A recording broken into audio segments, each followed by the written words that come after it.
the nation's capital turning into a fortress as more governors activate the National Guard in their states. Tonight, that number at 14, and it's growing. And it comes ahead of warnings of armed protests starting as early as this weekend. So what did the President of the United States, the leader of the country, do at this moment of need? He hung out with the MyPillow guy. Remember Mike Lindell? Known for pillows, known for telling the American public to take a plant extract that would end and cure coronavirus. Well, that's who he met with. And look what Lindell had on his notes as he met with Trump. A Washington Post photographer captured it. So hold it up here for a second.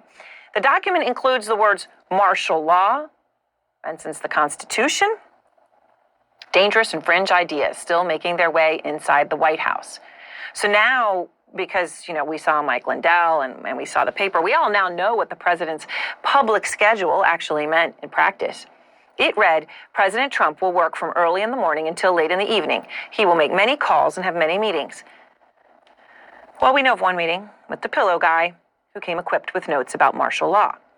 Now, this sort of thing, of course, is disturbing and it's embarrassing for us citizens. It also exposes painfully for everyone to see around the world that Trump, who is the current president of the United States, is not working. He's not doing the job of president. Now, the person who is doing the job is Vice President Mike Pence, a man who refused to invoke the 25th Amendment, which would have formally removed Trump from the job. Essentially, Pence is just doing the job anyway. This, as the Washington Post reports, that if that mob had arrived just seconds earlier to an area by the Senate floor, seconds earlier than when they got there, they would have actually seen the vice president. His life could have been in serious danger. I mean, just listen to them. This is what they said.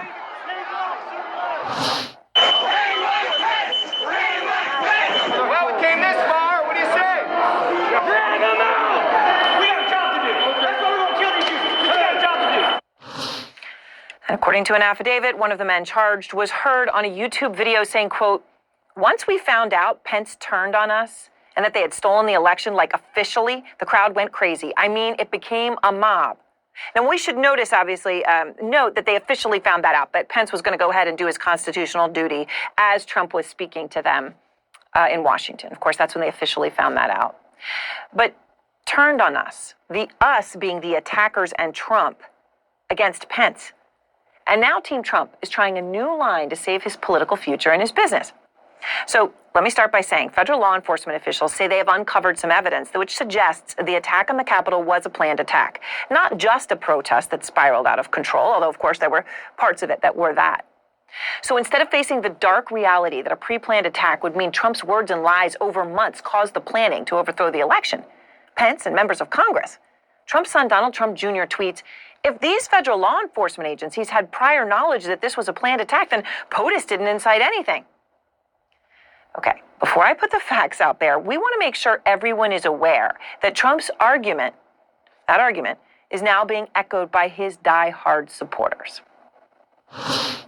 How does the president incite an attack that was pre-planned and already underway before his speech concluded? We know that this was pre-planned, and it started while the president was speaking. This was a pre-planned attack on the Capitol, which would have happened rally or no rally, or irrespective of anything said at the rally. If this was a planned attack, you can't be the president of the United States being accused of inciting a spontaneous attack when it was planned days before.